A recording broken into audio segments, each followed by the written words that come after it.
কিভাবে প্রশাসনকে ঠিক করতে হবে সেইটির কথা তারা বলে না, কিভাবে আইন শৃঙ্খলা ঠিক করতে হবে সেইটির কথা তারা বলে না।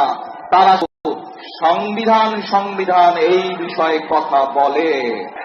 আজ এই হাজারো মানুষের সামনে দাঁড়িয়ে এই মিডিয়ার সামনে পরিষ্কারভাবে আমি আবারও বলে দিতে চাই, সংসদের দক্ষিণ প্লাজায় দাঁড়িয়ে বাংলাদেশ জাতীয়তাবাদী দল যে জুলাই সনদে সই করে এসেছে, সেই জুলাই সনদের প্রত্যেকটি শব্দ, প্রত্যেকটি অক্ষর আমরা ইনশাআল্লাহ এক এক করে বাস্তবায়ন করব। এই সংস্কার কমিশনের আলোচনার পর আপনারা দেখেছেন সেই অন্তর্বর্তীকালীন সরকার সংসদের দক্ষিণ প্লাজাতে একটি অনুষ্ঠান করল, যেখানে জুলাই সনদ নামে সনদটি স্বাক্ষর করল। বিএনপি স্বাক্ষর করেছে, তারপরে আরো বিএনপির সাথে লাইন দিয়ে আরো কিছু দল স্বাক্ষর করেছে।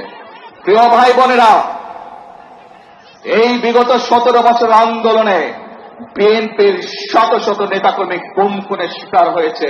বিএনপির লক্ষ লক্ষ অর্ধ কোটি নেতাকর্মী গায়েবী মামলায় নির্যাতনে নির্যাতিত হয়েছে।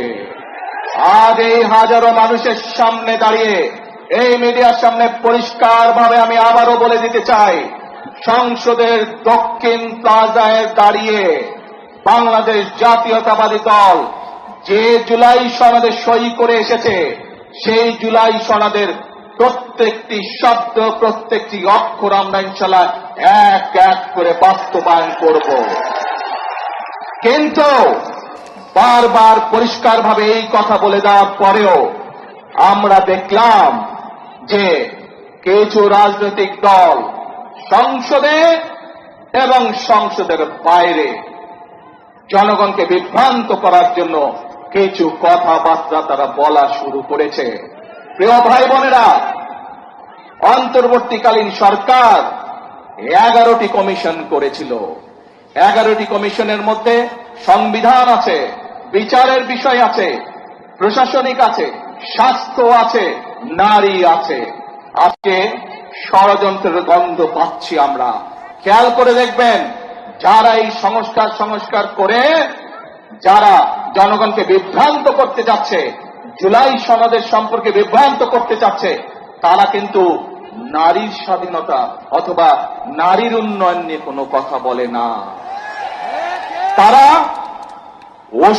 ওষুধের বাংলাদেশের মানুষের চিকিৎসার জন্য যে চিকিৎসা কমিশন করা হয়েছিল, বাংলাদেশের মানুষ যাতে ওষুধ সহজে পেতে পারে, চিকিৎসা সহজে পেতে পারবে, সেইটির ব্যাপারে তারা কোনো কথা বলে না।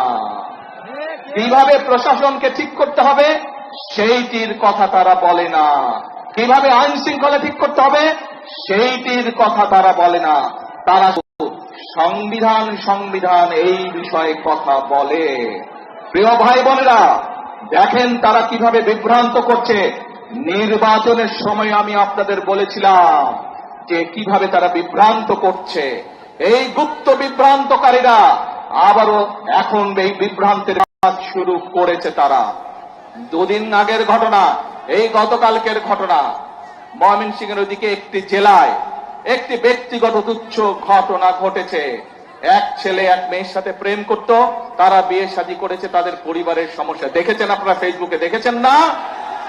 কিন্তু সাথে কি এটাও দেখেছেন, একটি পারিবারিক একটি ব্যক্তি ঘটনাকে কারা রাজনৈতিক রূপ দিয়ে দেশে অশান্তি সৃষ্টির চেষ্টা করেছে? দেখেছেন আপনারা সবাই? প্রিয় ভাই বোনেরা, এদের সম্পর্কে সতর্ক থাকতে হবে। মুক্তিযুদ্ধের সময় আমরা দেখেছি তারা কিভাবে বিভ্রান্তির চেষ্টা করেছে দেশের মানুষকে। 86 সালে নির্বাচনে আমরা দেখেছি তারা কিভাবে বিভ্রান্ত করার চেষ্টা করেছিল দেশের মানুষকে। 96 সালেও আমরা দেখেছি স্বৈরাচারের সাথে গিয়ে তারা কিভাবে দেশের মানুষকে বিভ্রান্ত করেছিল। 2008 সালেও আমরা দেখেছি সেই ওয়াল 11 এর সাথে যোগ দিয়ে তারা কিভাবে বিভ্রান্ত করেছিল দেশের মানুষকে।